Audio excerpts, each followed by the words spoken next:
अच्छा, इस टॉपिक का नाम रेशियो एनालिसिस नहीं है, ये देखिएगा जरा। इस टॉपिक का नाम है interpretation of financial statement. Interpretation of financial statement.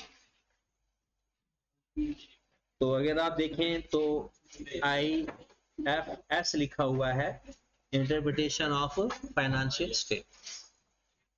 अब इंटरप्रेट करना मतलब क्या होता है? इंटरप्रिटेशन का मतलब होता है कि उसके ऊपर एनालिसिस करना, उसकी जांच पड़ताल करना, उसका फायदा नुकसान सब कुछ देखना।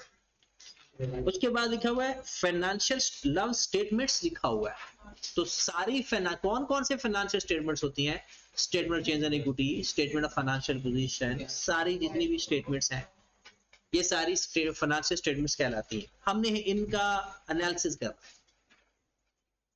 तो सबसे पहले तो आपको अगर हम बताते हैं कि फाइनेंशियल स्टेटमेंट की बात करें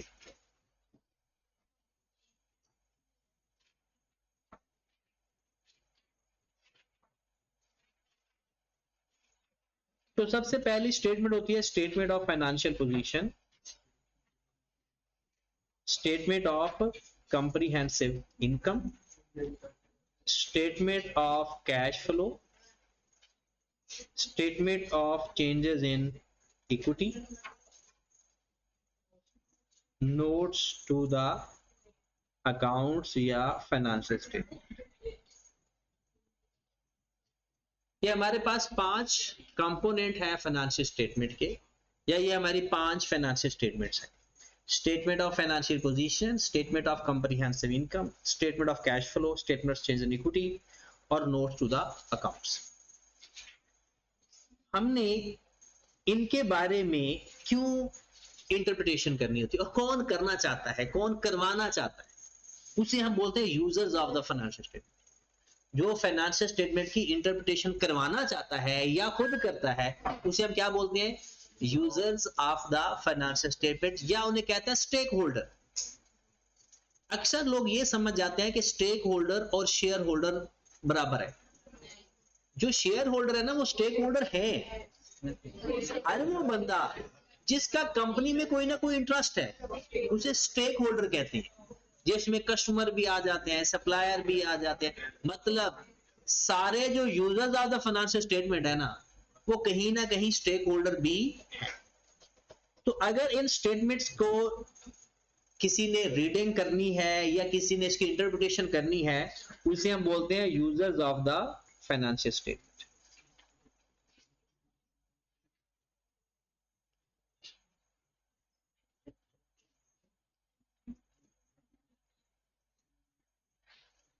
users of the financial statement,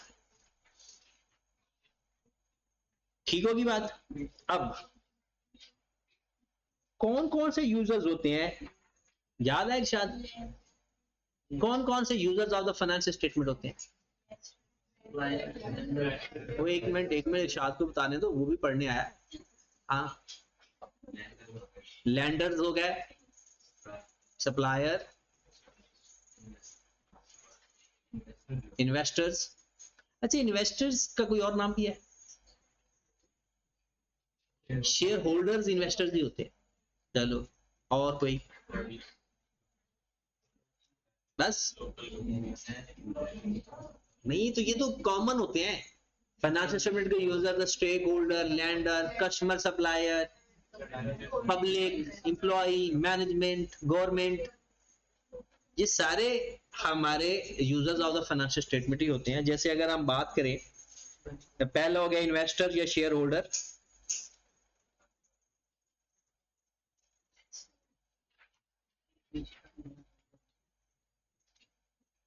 फिर लैंडर्स, सप्लायर, कस्टमर्स,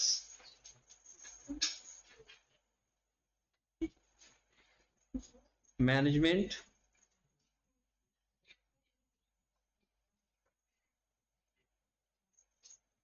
एम्प्लॉइज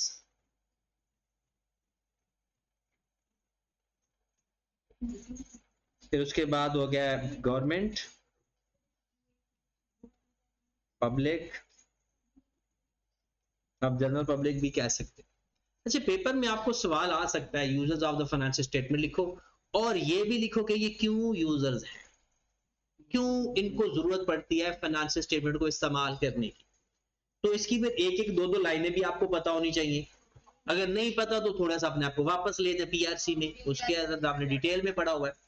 यहां पर भी आपके चैप्टर के अंदर लिखी हुई है। इन्वेस्टर, इन्वेस्टर सिर्फ ये देखता है कि वो जो उसने इन्वेस्टमेंट की हुई है, मतलब जो शेयर्स खरीदे हुए हैं, क्या उनको होल्ड कर दे करे, या उनको डिस्पोज कर दे, या नए खरीद ले। अच्छा, लोग फौरन से पहले डिविडेंड पे चले जाते हैं। डिविडेंड इनका सेकेंडरी प्रॉब्लम है। डिविडेंड बिल्कुल नो डाउट इनको डिविडेंड भी चाहिए, लेकिन डिविडेंड देना कंपलसरी भी नहीं होता।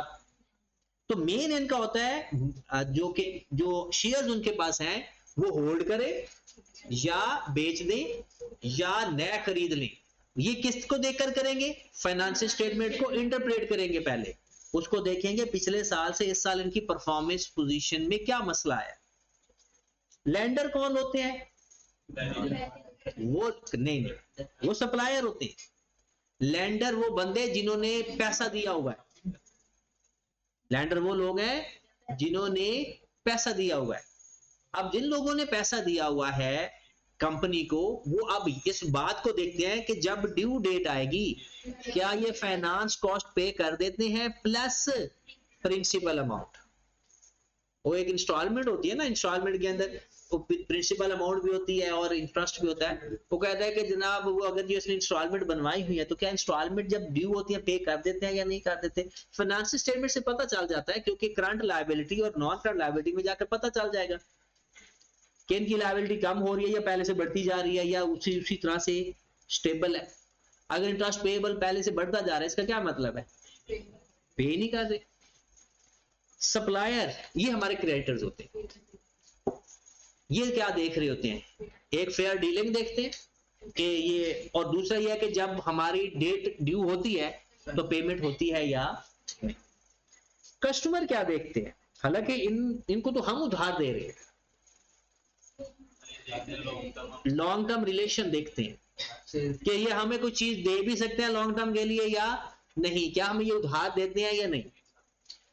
ऊपर से क्वालिटी ऑफ गुड्स का भी पता चलता है। अगर सेल रिटर्न का सपोज दैट और डिस्काउंट अलाउड का कॉलम है, तो कस्टमर को ये पता चल जाता है कि अर्ली पेमेंट के ऊपर ये कुछ पैसे इंसेंटिव देते हैं। अगर सेल रिटर्न का है तो उसमें ना दो इफेक्ट होते हैं, एक पॉजिटिव एक नेगेटिव। एक कस्टमर जब सेल रिटर्न का कॉलम देखता है ना, एक तो उसको लगता है कि अच्छा ये चीजें ना वापस कर लेते हैं, अगर कल को कोई चीज खराब या फॉल्टी निकल आए तो ये चीज वापस, ये थोड़ा पॉजिटिव इंपैक्ट कस्टमर के ऊपर।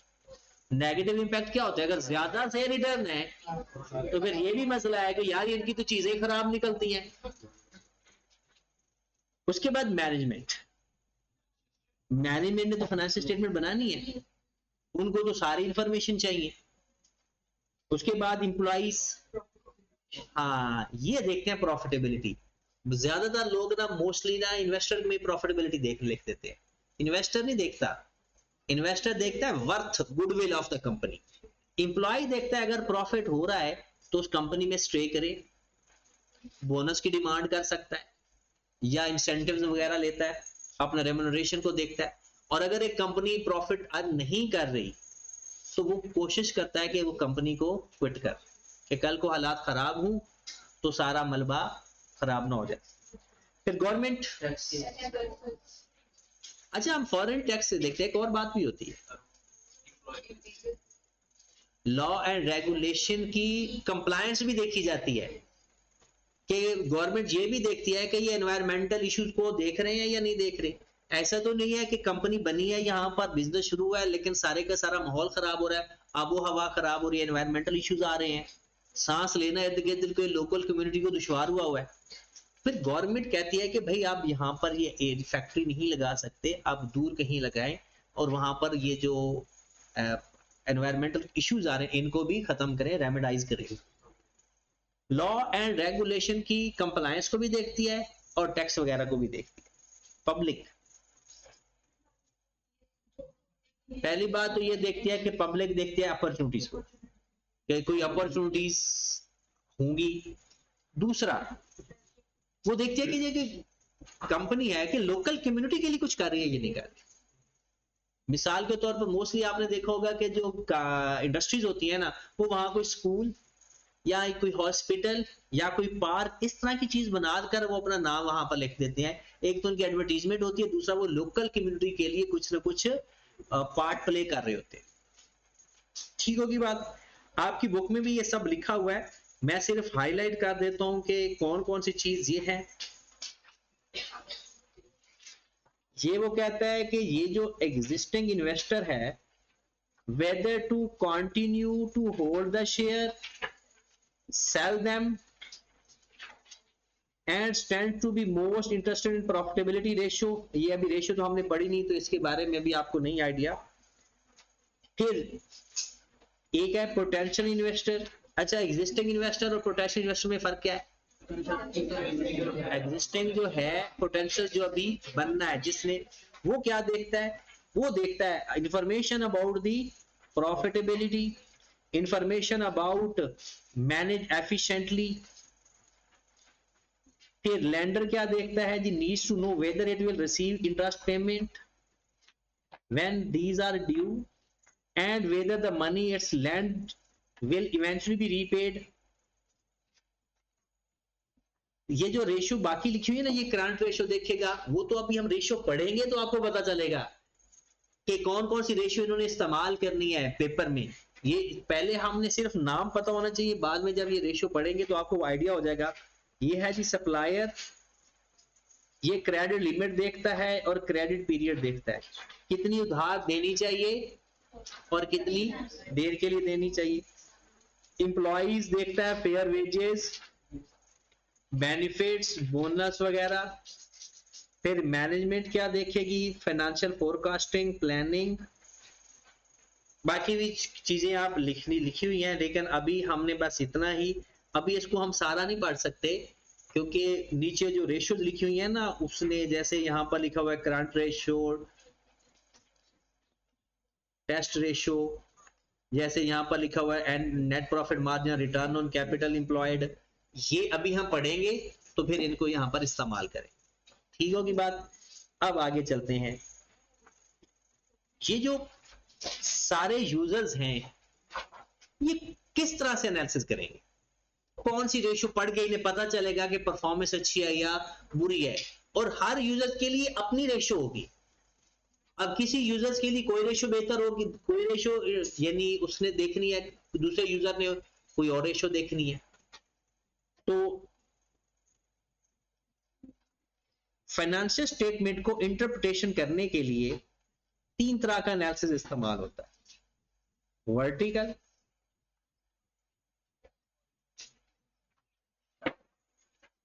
हॉरिजॉन्टल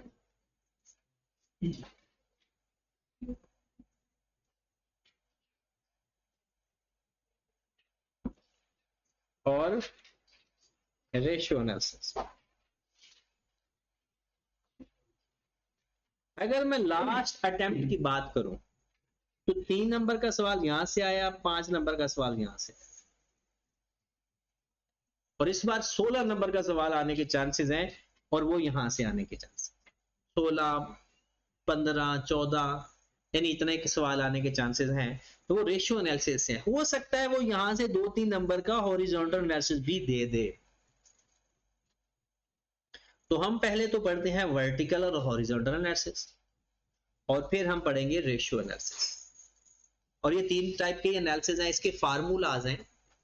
ये सबसे आसान टॉपिक समझा जाता है। पता नहीं आई कैप को क्या मसला है, आई कैप इसमें से सबसे कम कहता है जी बच्चे पास होते हैं।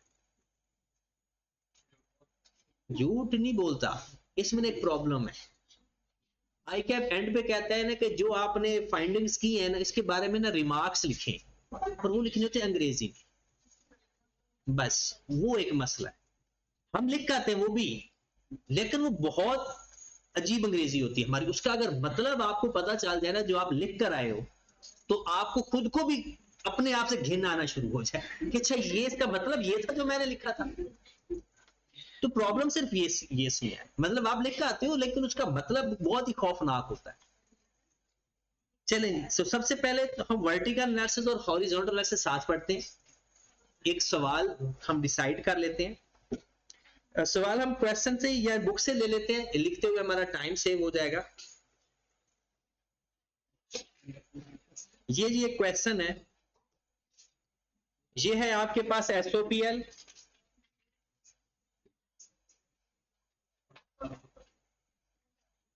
ये समझो है ही नहीं क्योंकि ये सोल्यूशन है ना, ये समझो फिलहाल है ही नहीं। बुक अगर है तो ठीक है, अगर बुक नहीं है तो पेपर, ये क्वेश्चन मैं आपको घर से करने के लिए यही दूंगा, ठीक है। और ये है, उसके बाद ये है आपके पास स्टेटमेंट ऑफ फाइनेंशियल पोजीशन,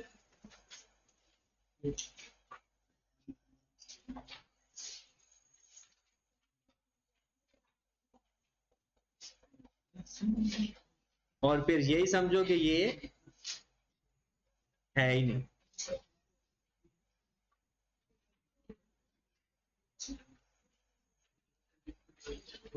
अब हम इसका एनालिसिस करते हैं, वर्टिकल एनालिसिस भी और हॉरिजॉन्टल एनालिसिस। वर्टिकल एनालिसिस को कहते हैं common size analysis, vertical analysis,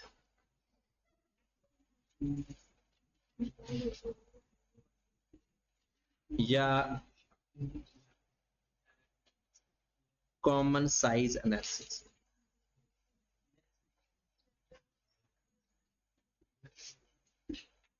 अगर जिसने तो लेक्चर लिए हुए उन्हें तो पता भी चल गया कि क्या करना है। एसओपीएल के लिए या एसओसीआई के लिए हर एलिमेंट को सेल्स में डिवाइड करना है और 100 से मल्टीप्लाई करना है।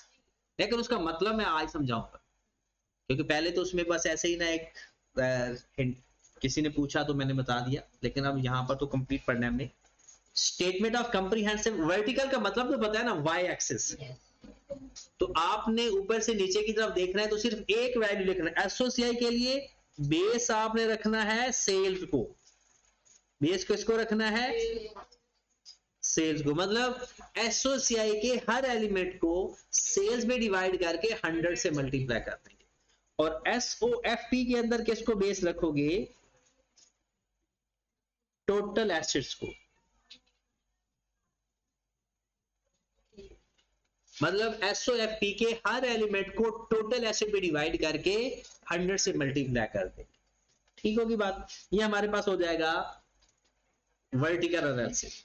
अब अगर हम इस क्वेश्चन पे चलते हैं,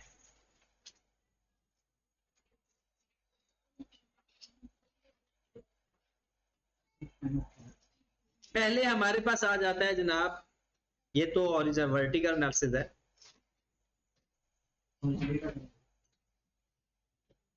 ये हॉरिजॉन्टल है, सॉरी, ये वर्टिकल एनालिसिस पे चलते हैं। यहां पे हाँ जी, यहां पर आपको ये एसओपीएल बनाकर दिया हुआ है और ये हमारे पास 2024 का डाटा है और ये है 2023 का डाटा। आपने करना क्या है कि 4315 डिवाइडेड बाय 4315 मल्टीप्लाइड बाय 100, फिर आगे आपके पास आ रहा है 3020 डिवाइडेड बाय 4315 मल्टीप्लाइड बाय 100। इस तरह से आपने 1295 डिवाइडेड बाय 4315 मल्टीप्लाइड बाय 100, मतलब हर एलिमेंट को सेल्स पे डिवाइड करना है और 100 से मल्टीप्लाई करते। ये तो आपने फाइंड किया, अब इसकी इंटरप्रिटेशन करें। मतलब इंटरप्रिटेशन का मतलब आप बताएं ना, इसका मतलब क्या है, ये समझ लग गई। और अगर लेक्चर सुना है किसी ने तो उसको तो वैसे ही क्लियर है ये चीज। अब देखें, इसका मतलब पहले सुन लें। हर 100 रुपए की सेल में 70 रुपए आपका उस चीज को खरीदने पे खर्च हो जाता है।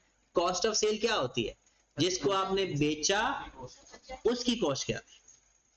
फिर आपको हर 100 रुपए की सेल में 30 रुपए का ग्रॉस प्रॉफिट हुआ। अगर आप 100 रुपए की सेल करते हो तो 18.5% आपको डिस्ट्रीब्यूशन कॉस्ट पड़ती है, हर 100 रुपए के पीछे 6.9 आपको एडमिन एक्सपेंस पड़ते हैं और 0.3 आपकी अदर इनकम है हर 100 रुपए की सेल के पीछे। मतलब ये उसने डिवाइड कर दिया। परसेंटेज का मतलब क्या है, हर 100 रुपए की सेल के ऊपर हमें आसान हो जाएगा। टोटल सेल 4315 में 800 हमें नहीं पता चल रहा। ये पता है कि 4315 रुपए कमाने के लिए हमें 3020 रुपए पहले खर्च करना पड़ेगा, फिर 800 रुपया डिस्ट्रीब्यूशन एक्सपेंस आएगा, 296 आएगा एडमिन एक्सपेंस, 15 रुपए अदर इनकम है, 13 रुपए फाइनेंस कॉस्ट है, 35 रुपए का टैक्स है और इतने का हमें प्रॉफिट मिला। लेकिन ये तो था 4315 के लिए। अब हमने इसको आसान अल्फाज में लिखा, किसमें कन्वर्ट कर लिया, 100। अब हर 100 रुपए की सेल के ऊपर आपको 8 रुपए का टैक्स देना पड़ेगा, 3 रुपए की फाइनेंस कॉस्ट देनी पड़ेगी, 0.3 अदर इनकम आएगी। तो ये उसने हमें कन्वर्ट करके बता दिया। अब हमने इसका कंपैरिजन कैसे करना है, 2023 से। अब आप बताएं, पिछले साल हमारी 71 रुपए कॉस्ट ऑफ सेल आ रही थी हर 100 रुपए के बदले, अब कितनी आ रही है, 70 रुपए। इसका मतलब है हमें चीजें सस्ती मिली हैं, कोई डिस्काउंट वगैरह मिल गया, या कुछ इस तरह से हुआ है कि हम बता सकते हैं, एनालिसिस कर सकते हैं कि 2024 में कॉस्ट ऑफ सेल कम हुई है। किस वजह से कम हो सकती है, बल्क डिस्काउंट, क्लोजिंग स्टॉक ज्यादा नहीं, चीजें हमें सस्ती मिल गई। फिर पिछले साल आपको एडमिन एक्सपेंस डिस्ट्रीब्यूशन कॉस्ट पड़ी थी 20.2 रुपए, इस साल कितनी पड़ी, 18.5। पिछले साल आपके एडमिन एक्सपेंस से 4.3, इस साल कितने थे।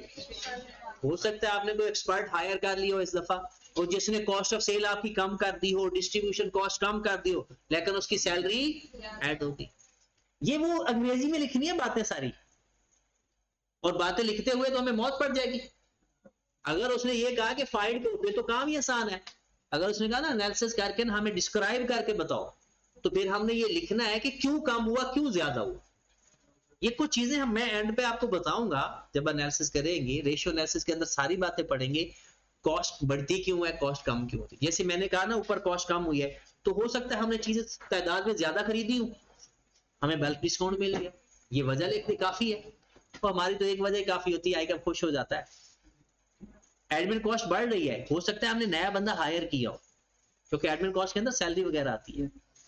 फिर आपकी फाइनेंस कॉस्ट अदर इनकम में कोई चेंज नहीं आया।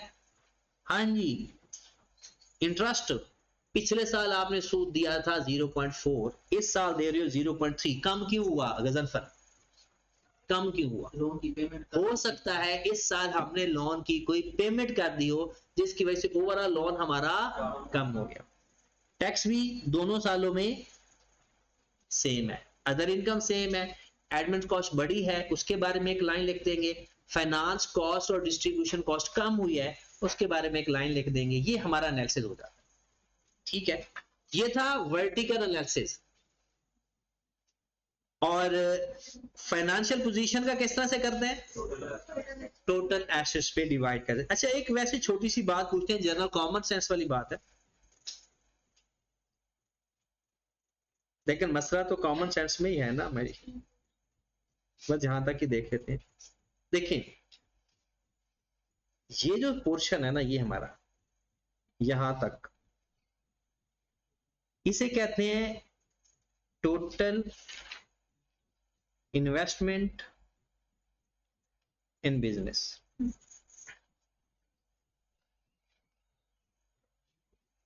ये जो सारे एसेट्स हैं, इसे क्या बोलते हैं, ये हमारी टोटल इन्वेस्टमेंट है। ये परसेंटेज तो आप निकाल लोगे ना सारे परसेंटेज के, हर एलिमेंट को टोटल एसेट पे डिवाइड करके 100 से मल्टीप्लाई करना। उसका मतलब ही मैं समझा देता हूं। अभी फिलहाल एक और कॉमन सेंस वाली बात पूछ रहा हूं। ये जो हमारे पास पीपीई पड़ा, investment property, inventory, trade receive, cash and bank, इसका मतलब ये है कि ये जो सारा आपका 1441 मिलियन की इन्वेस्टमेंट बिजनेस में पड़ी हुई है ना, ये आई कहां से, 800 रुपया इन्वेस्टर ने दिया, 800 रुपया इन्वेस्टर ने दिया हुआ है, 360 हमने बिजनेस से कमाया हुआ है, रिटेन अर्निंग। 360 बिजनेस से कमा के कुछ तो दे दिया ना इन्वेस्टर को डिविडेंड के नाम से, बाकी जो पैसा कमाया हुआ है वो री इन्वेस्ट कर दिया। फिर 125 मिलियन का हमने लोन लिया हुआ है, 153 का हमने ट्रेड पेबल से लिया, और बाकी छोटे मोटे लोगों से जो उधारी ली हुई है वो है 3 मिलियन। तो ये पैसे हमारे, ये पैसे ये हैं, ये आपका इक्विटी लायबिलिटी जो पड़ा हुआ, asset is equal to equity plus liability. तो मेन क्या होता है, ये जो ऊपर पर पैसा आपने प्रॉपर्टी प्लांट एंड इक्विपमेंट देख रहे हो, कैश एंड बैंक देख रहे हो, ट्रेड रिसीवेबल देख रहे हो, स्टॉक देख रहे हो, ये कहां से आया? ये सारा आपका। अच्छा, इस बिजनेस की पोजीशन स्ट्रांग है वीक है? अगर हम इसमें देखें,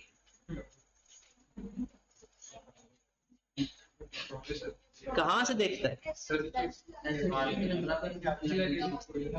हाँ, इसका जो 1161 रुपया है ना, वो तो बिजनेस का जाती पैसा है।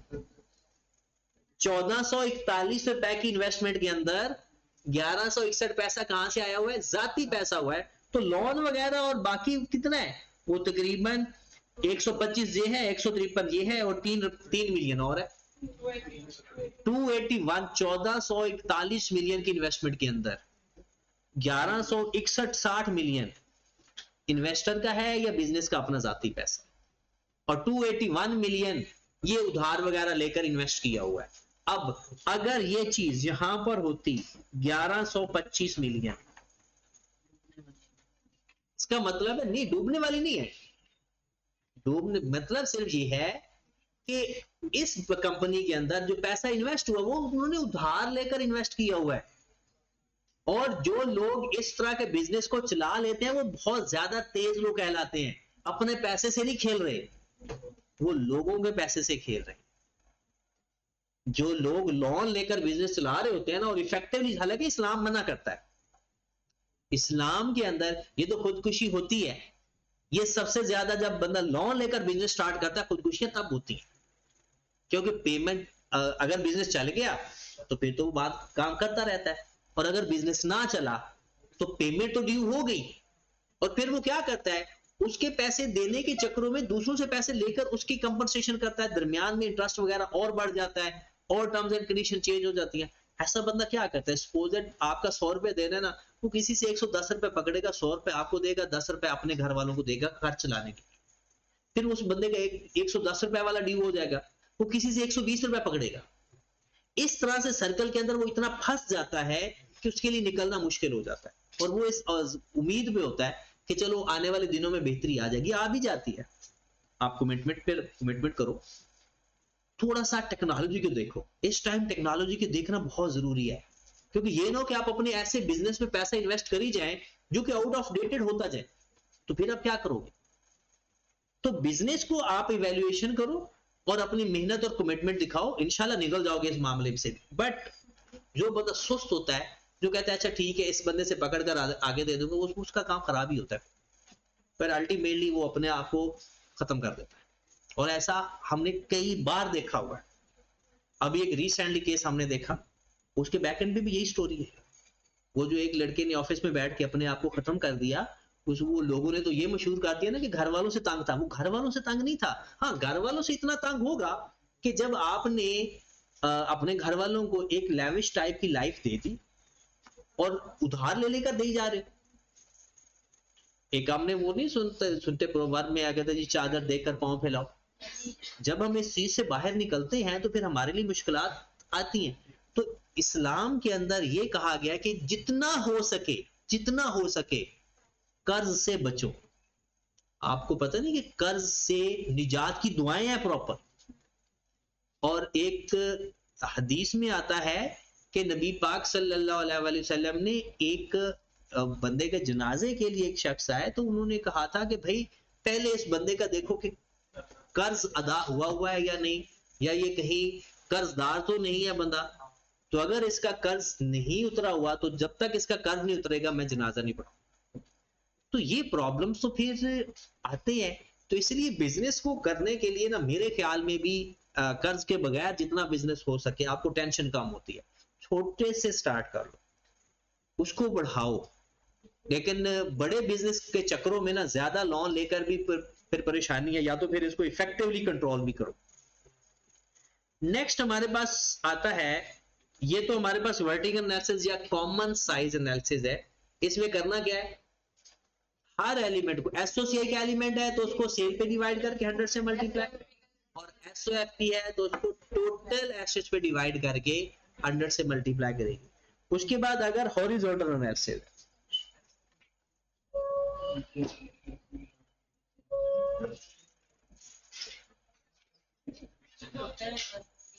इस पिछली दफा तो वर्टिकल आया, तो इस दफा अगर उसी बंदे ने पेपर बनाया है तो उसमें 2-3 नंबर का हॉरिजॉन्टल एनालिसिस देते हैं। अगर मैंने पेपर बना दिया तो फिर परेशानी आप लोगों को ही होनी है।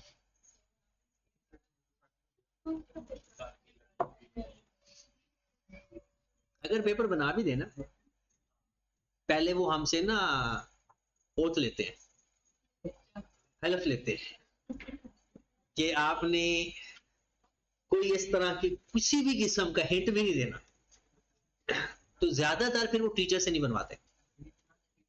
जो टीचर्स होते हैं उन पहले बनवाते थे, फाइनल का पेपर आप भी सेट करवाते हैं, पहले बनवा लेते थे, लेकिन अब उन्होंने टीचर से वो बनवाते अब फर्म के लोगों से, ये जो फर्म के पार्टनर्स होते हैं ना, मोस्ट ऑफ द केसेस, अब वो भी अगर बनवाए किसी चार्टर्ड अकाउंटेंट से बनवाए ना तो पेपर अच्छा और प्यारा होता है, करने का मजा आता है। और अगर वो चार्टर्ड अकाउंटेंट से ना, जैसे लॉ का पेपर किसी लॉयर से बनवा दे, और लॉयर को जब कहते हैं अच्छा यार सीए का पेपर सेट कर दे, वो माइंड सेट में सोचता सीए का पेपर मुश्किल ही बनाना है, फिर वो कंसेप्चुअली बनाता, वो मुश्किल बनाता है, फिर वो ऐसी मुश्किल से मुश्किल वर्ड के इस्तेमाल करेगा, उनके दिमाग में चार्टर्ड अकाउंटेंसी पता नहीं क्या ही चीज है। ये तो हमें पता होता ना, आपको देखकर आपको पता ये किस तरह के आप, लेकिन बाहर आपकी बहुत इज्जत है। आप खुद देखो कि जब आप कुछ किसी को पता चले कि जी सीए कर रहे हैं, खुद जो अच्छा बड़ी मुश्किल डिग्री होती है फलाना ढिमका ना, हालांकि ये हमें पता है, ये राज की बातें हैं कि आप लोग कितने पढ़ते हो या कितनी कोशिश करते हो, छुट्टियां के मिनते करो, छुट्टियां दे दो, छुट्टियां दे दो। तो मतलब ये सारी बातें ना बाहर अगर हम बता देना तो सीए वाले की कोई इज्जत ना करे, उन्हें नहीं, ये कोई लेक्चर सुनता भी नहीं है, सीए वाले बंदे सुनते हैं सारे, तो सीए वाले लेक्चर सुनते होते हैं, और किसी को जरूरत ही नहीं पड़ती है, और ना ही उनको ये समझ आती है। अब बदला अगर ये रेशियो एनालिसिस का टॉपिक बीकॉम में भी है, और बीकॉम में तो उन्होंने एक फार्मूले की लिस्ट दे दी जाती है, ये याद कर लो बस, और उसमें सवाल में वही पुट कर दो, जवाब आ जाता है। तो ये कोई इस तरह से आप ये जर्नल लेक्चर्स हो ना, तो फिर वो लोग सुने, ये तो स्पेसिफिक लेक्चर है, तो ये बस सिर्फ एक ही कॉम सुन सकती है, वो है सीए की। हॉरिजॉन्टल एनालिसिस जिसे कहते हैं ट्रेंड एनालिसिस।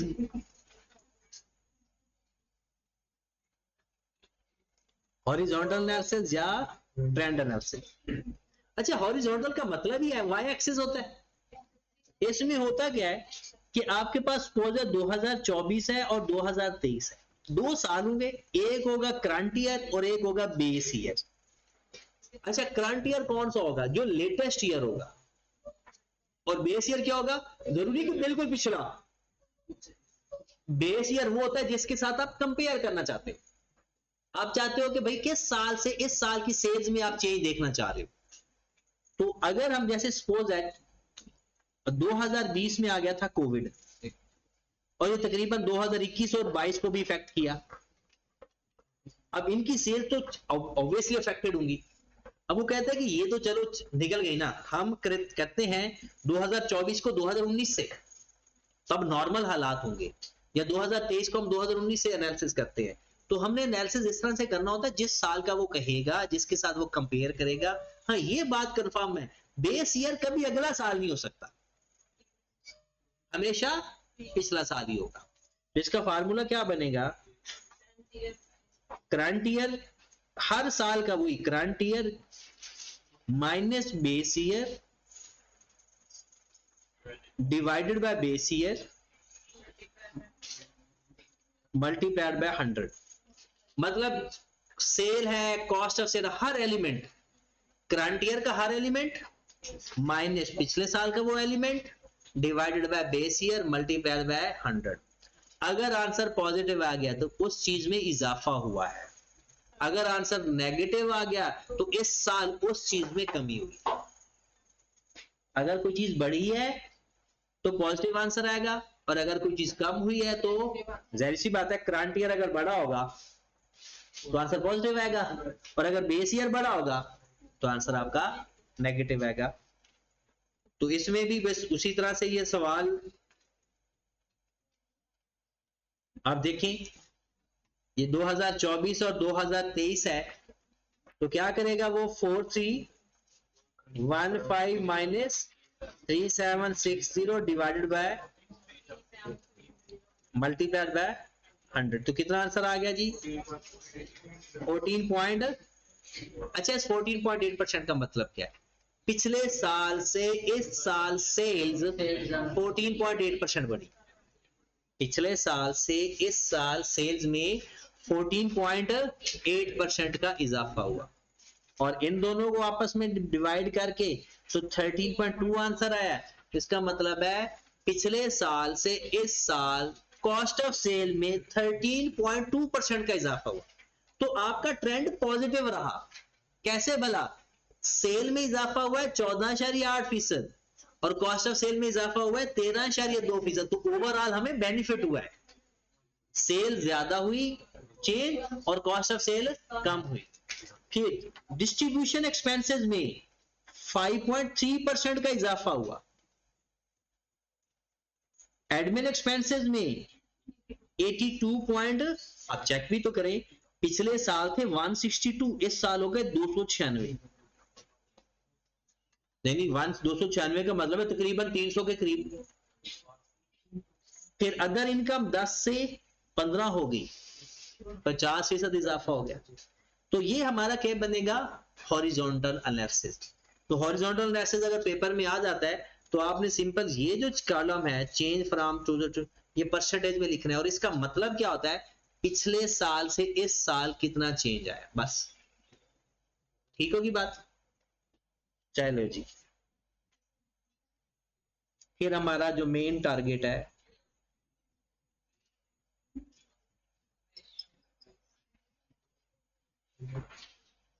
आपने अगर ये क्वेश्चन नहीं किया तो ये एग्जांपल नंबर 1 कर लेना कंप्लीट। इसका वर्टिकल एनालिसिस भी कर लेना और हॉरिजॉन्टल एनालिसिस भी कर लेना। रेशियो एनालिसिस, रेशियो किसे कहते हैं? किसे?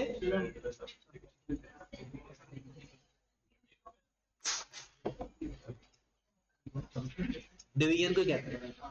रेशियो किसे कहते हैं? डिवीजन। ये एक तरह का वर्टिकल एनालिसिस ही होता है सारा, लेकिन वर्टिकल में क्या होता है ना कि एक ही वैल्यू को सब पर डिवाइड किया जाता है, बट इसमें कुछ और फार्मूलाज बताए जाते हैं। तो रेशियो एनालिसिस में सबसे पहले आपको पता होना चाहिए कि एक होता है प्रॉफिटेबिलिटी रेशियो।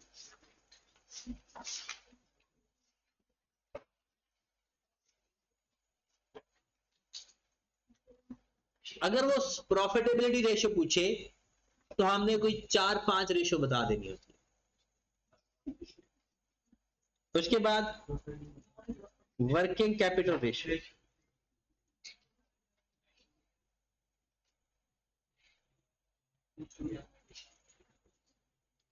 इसको एफिशिएंसी रेशियो भी बोलते हैं।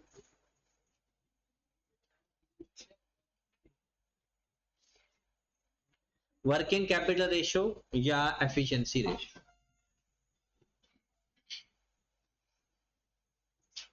लिक्विडिटी रेशियो,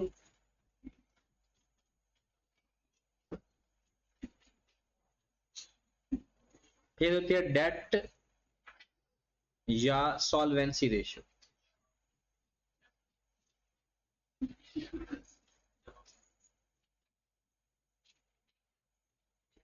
इसके अलावा एक रेशियो हमारे सिलेबस में है इंटरेस्ट कवर रेशियो।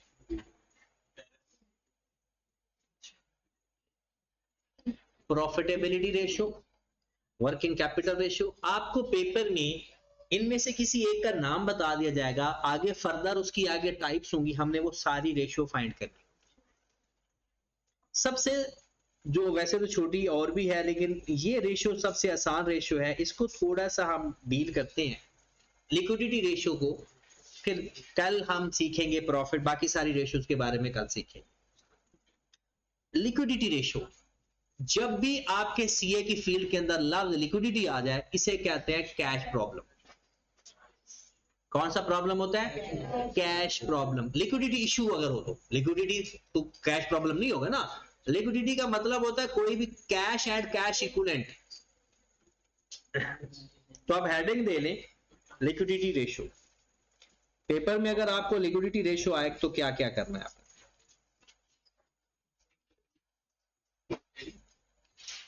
आपने दो रेशियो का जवाब देना है। एक को कहते हैं करंट रेशियो, एक को कहते हैं acid test ratio.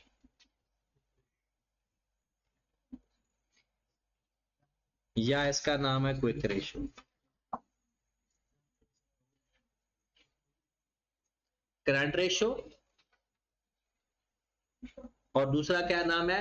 Acid test ratio. इसकी दो ही रेशियो है, एक करंट रेशियो और एक एसिड टेस्ट रेशियो या क्विक रेशियो। करंट रेशियो का formula, current assets over current liabilities. Current assets over current liabilities. ये तो पता है ना करंट एसेट्स कौन कौन से होते हैं, और एक फाइनेंशियल पोजीशन से करंट एसेट ढूंढ लोगे ना, तो उसकी हेडिंग होगी, उसके नीचे जो भी होंगे वो सारे करंट एसेट्स हैं। और करंट लायबिलिटीज भी बिल्कुल वैसे ही, करंट लायबिलिटीज की हेडिंग के नीचे जितने भी लायबिलिटीज होंगी वो हमारी करंट लायबिलिटीज होगी। कहते हैं कि इसका आंसर जब आप फाइंड करो ना, और अगर आपका आंसर आ जाए ना 2, तो इसका मतलब है आपका आंसर ये है। 2 अगर आंसर है ना तो रेशो 1b है, या 2/1 कह लो। अगर 1.8 है तो 1.8 रेशो 1। अब इस रेशियो का मतलब आप सुन ले, इस एंटिटी के पास 2 रुपए के करंट एसेट्स मौजूद हैं 1 रुपए की करंट लायबिलिटी को पे करने के लिए। जब ये वो रेशियो देखेगा ना कोई, तो इस रेशियो का एक मतलब होगा। इस रेशियो का क्या मतलब है कि 1 रुपए की करंट लायबिलिटी पे करने के लिए उसके पास 2 रुपए के करंट एसेट्स अवेलेबल हैं, और इसको कहते हैं ये है बेस्ट रेशियो। करंट रेशियो कौन सी बेस्ट होती है? जो 2:1 रेशियो। लेकिन इससे कम या ज्यादा भी बेस्ट हो सकती है। 1.5 रेशियो 1 भी बेस्ट हो सकती है, 3 रेशियो 1 भी बेस्ट हो सकती है। लेकिन बहुत ज्यादा रेशियो भी खतरनाक है और बहुत कम रेशियो भी खतरनाक है। अच्छा, कम है तो इसका मतलब है हमारी लायबिलिटी ज्यादा हो रही है, तो हमें कहीं काम खराब ना हो जाए, हम बैंकरप्टी ना हो जाए, दिवालिया ना हो जाए। लेकिन ज्यादा रेशियो क्यों खराब है? ज्यादा रेशियो खराब होने का मतलब है हमारे रिसीवेबल हमें पैसे नहीं दे रहे, स्टॉक हमारा पड़ा हुआ है, बिक नहीं रहा। देखिए ना, करंट एसेट कौन कौन से हैं? स्टॉक है, रिसीवेबल्स है, या कैश है। मेन तो 3 ही है ना। अब अगर आपका स्टॉक ज्यादा है, इसका मतलब है वो बिक नहीं रहा फिर।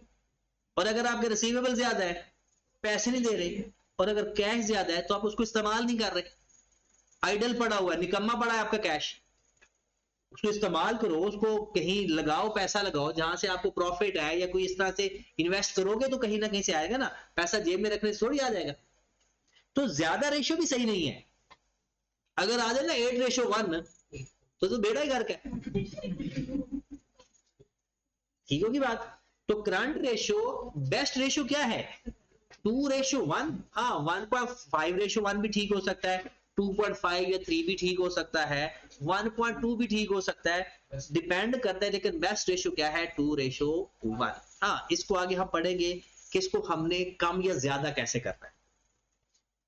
इसको कम भी कर सकते हैं, क्योंकि हमारा काम क्या होता है, जाकर हमने इसी रेशियो को जाकर सही करना होता है। और जो रेशियो खराब होगी, सपोज दैट रेशियो ज्यादा है, हमने देखा कि 3 वजह हो सकती है रेशियो की ज्यादा होने की। डेटर, स्टॉक पड़ा है, या कैश पड़ा हुआ। अगर स्टॉक पड़ा हुआ है, हम जाते डिस्काउंट ऑफर जी, फ्लैट 50% डिस्काउंट लगा दो, ताकि हमारा स्टॉक बिकना शुरू हो जाए, खराब ना हो जाए। अगर डेटर पैसे नहीं दे रहे, हम कहते हैं जी अगर जो बंदा अगले 10 दिन में पैसा दे देगा हम उसे 5% डिस्काउंट दे देंगे। ये पॉलिसीज है ना, और ये पॉलिसीज क्या आई कॉम बी कॉम वाला जाकर बनाएगा? ये एक सीए वाला ही बनाता है, या फिर एक जो पढ़ा लिखा नहीं होता लेकिन बाशऊर होता है। और अगर कैश पड़ा होगा तो उसको कहीं ना कहीं इन्वेस्ट कर देगा ताकि कल को पैसे, तो आपकी रेशियो पहले से कम हो जाएगी। और अगर आपकी रेशियो पहले कम है, आप उसको बढ़ाना चाहते हो, तो अपना क्लोजिंग स्टॉक बढ़ा दो, उधार पे चीज सेल करना शुरू कर दो, डेटर बढ़ जाएंगे, तो बढ़ भी जाएगी। तो ये पेपर में यही तो सवाल आता है कि इसको कंट्रोल कैसे करना है, कम कैसे करना है या ज्यादा कैसे करना है। क्विक रेशियो, क्विक रेशियो का फार्मूला था जनाब, quick assets over current liability, quick assets over. अब क्विक एसेट तो आपने पता ही नहीं है आप लोग, चलो करंट एसेट का तो पता था, करंट लायबिलिटी का भी पता है, क्विक एसेट तो हमने कहीं नहीं पढ़े। तो क्विक एसेट्स होते हैं करंट एसेट्स में से स्टॉक निकाल दो तो बाकी क्या बच जाते हैं, क्विक एसेट्स। तो आप लिख लो फिर क्विक एसेट्स की जगह करंट एसेट्स माइनस स्टॉक। लेकिन ये आपकी बुक में नहीं है, माइनस प्रीपेड भी है, आपकी बुक में नहीं है ये। लेकिन अगर क्वेश्चन के अंदर प्रीपेड भी है ना, तो जवाब वो ऐसे ही करता है, प्रीपेड माइनस करके ही करता है, डिवाइडेड बाय करंट लायबिलिटी। इसकी जो बेस्ट रेशियो होती है ना, वो 1:1 होती है। और इसका मतलब पहले क्या बनता है, 1 रुपया करंट लायबिलिटी पे करने के लिए हमारे पास 1 रुपए के करंट एसेट्स अवेलेबल है अदर देन स्टॉक। हाँ, अगर इससे कम हो जाएगा ये नहीं काबिल कबूल, इससे ज्यादा हो जाए थोड़ा बहुत तो ठीक है, बहुत ज्यादा भी ठीक। तो कल हम इसके बारे में ये सीखेंगे। एक तो ये सिर्फ ओवरव्यू करके आना है आपने, आपने बस इसका ये पहला पेज पढ़ के आना है, एक दफा पढ़ लेना, अगर अच्छा लगे तो ठीक है, नहीं तो वो ज्यादा सीरियस नहीं लेना इसको। और ये क्वेश्चन आपने करके आने, एग्जांपल नंबर 1 दोनों एनालिसिस करके आने। और कल इंशाल्लाह हम रेशियो एनालिसिस को शुरू से ही पढ़ेंगे, और रेशियो एनालिसिस ही मेन हमारा टारगेट होगा। और हमने मेन ये भी देखना है कि किस वजह से ये कम रेशियो हो सकती है, किस वजह से ज्यादा, और हमने इसको कंट्रोल कैसे करना।